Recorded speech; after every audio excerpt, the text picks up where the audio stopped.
Hi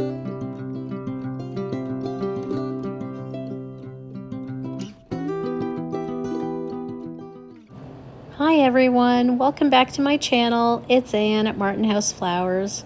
So it's been a while since I've been in the garden.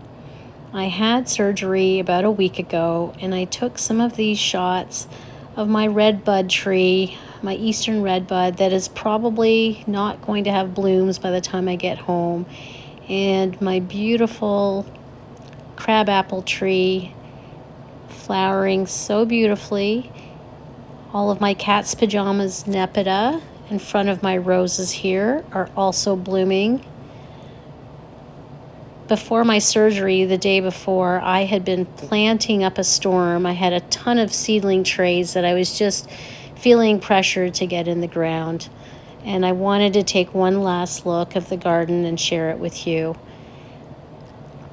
This was taken about a week ago, and I'm probably going to see that my tulips are finished. They were starting to finish out here, these Darwin pink impression tulips.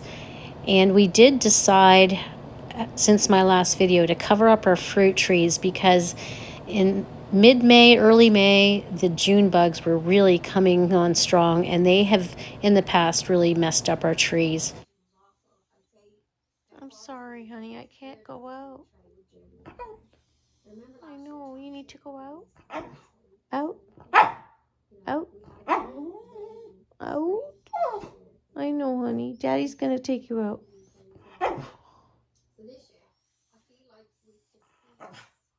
Go hit your button. I'm sorry, honey.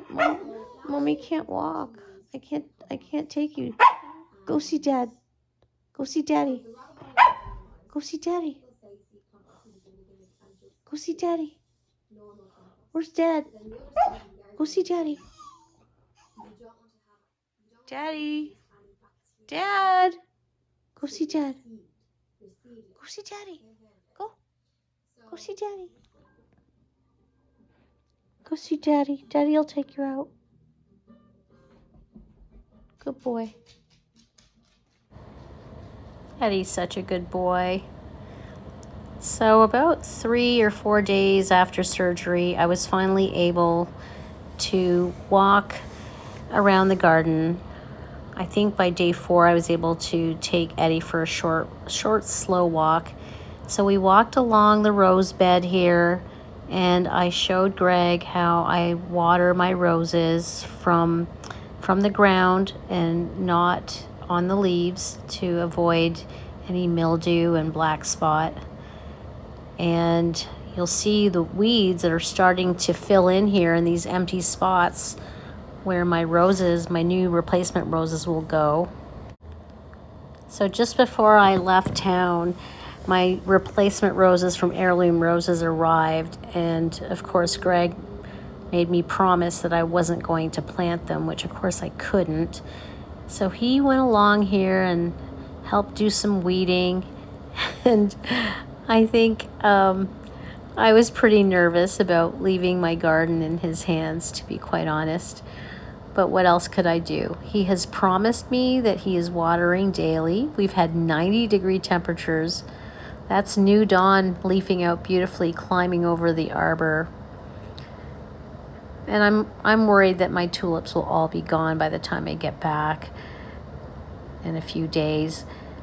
But spireas are all fully leafed out. Princess spireas are all lush and green. I think the ones behind there are candy corn spireas. I'm not absolutely sure. And my Earth Angel roses are just doing so beautifully. I wanted to see how these lupins were doing, the ones I planted, and looks like the bunnies have gotten to them. That is not a good thing. These are the Nepeta Cat's Meow that we planted together in a previous video. I need to pull out those dead big leaf hydrangeas that did not overwinter. There's another Earth Angel rose.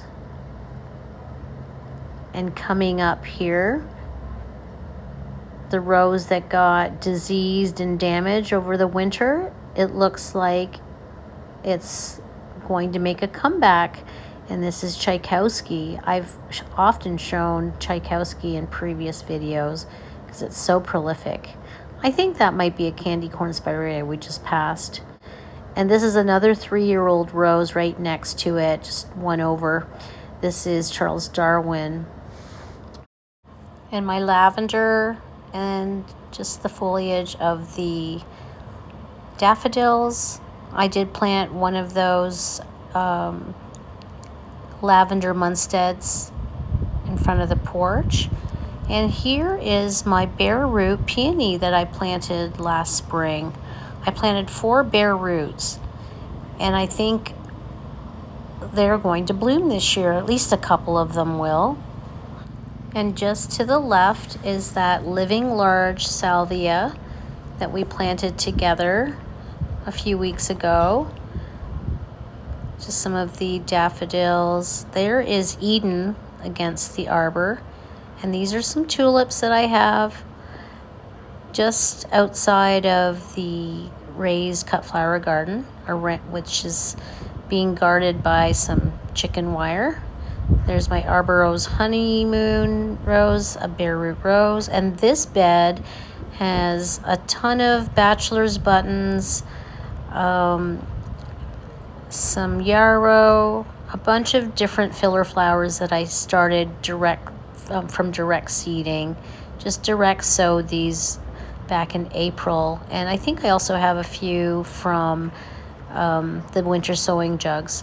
So just a couple days before my surgery, I decided to plant out a bunch of my trays of seedlings. There's a ton of cosmos and salvia and a number of other filler flowers. That bed was supposed to be my second bed of zinnias, but sadly I decided to give up that bed to more filler flowers. Those are 2 beds that we just passed of snapdragons, and more of the seeds I planted underneath the tree there were eaten, the lupins. And look at my beautiful, I think these are Globe Master alliums.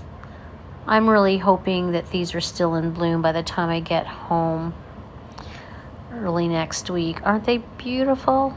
And this is the sunny little bed around my mailbox with more cat's pajamas nepeta. There are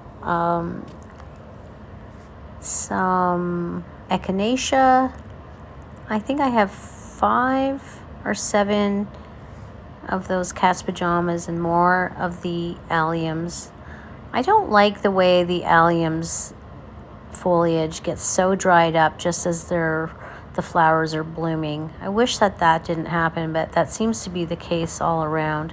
Look at those beautiful purple blooms of the cat's pajamas. They are so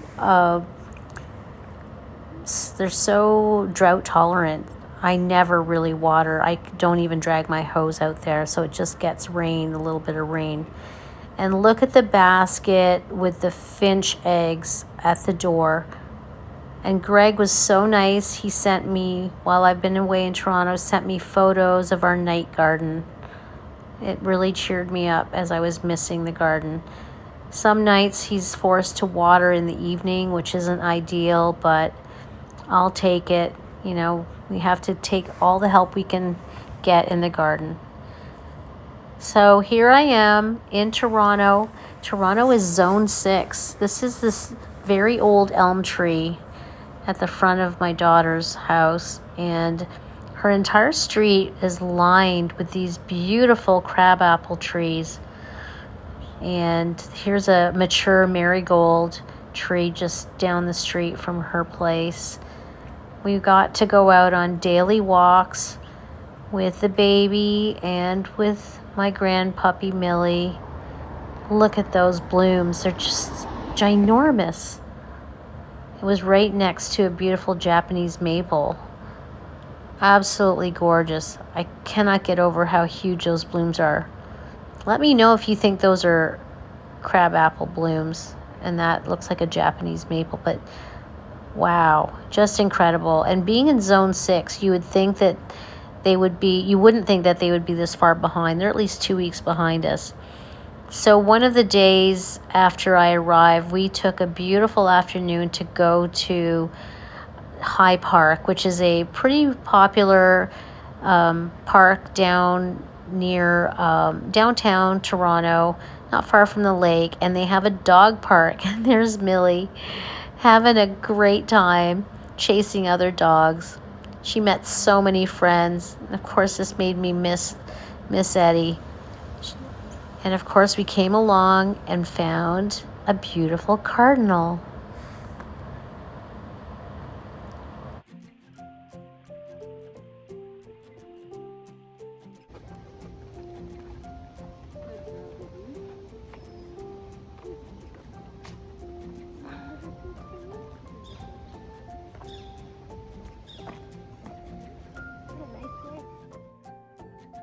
Millie, you tired? You're filthy, my girl. You tired? We're going to give you a hose down in the backyard. That's a good idea.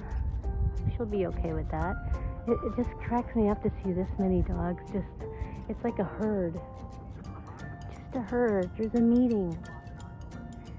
There's a meeting over there. Are you invited to the meeting? Did you get a Teams message, Millie? Did you get a Teams message? So as you can see in Toronto Zone 6, their tulips are still going strong, whereas the tulips back home in northern Illinois Zone 5B, they're pretty much finished.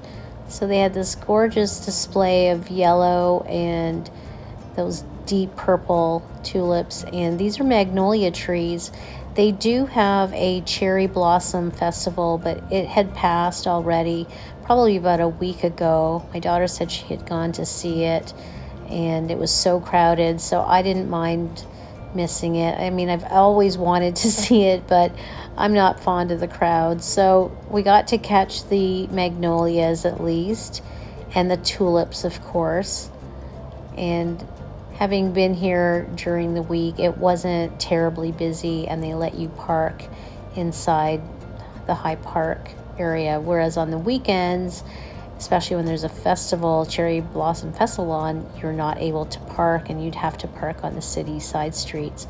But aren't those beautiful variegated tulips? The foliage is so beautiful. And I'm not sure what this old tree is, but I was very familiar with the Eastern Redbud trees. This is a bigger version of the one, an older and bigger version of the one that I have in my front south-facing garden. Isn't that beautiful? A lot of people don't recognize these redbuds, Eastern redbuds. I guess they're not that common, but I think they're starting to become more popular. Many of us from a distance might mistake these as a crabapple, but these are definitely an Eastern redbud, and they are native to Ontario and to also northern Illinois. So we were just heading back. It was time to get the baby home, and I wanted to get one last glance at the beautiful tulips at High Park. Thanks for coming along, and I can't wait to see you again in my garden. See you soon. Bye-bye.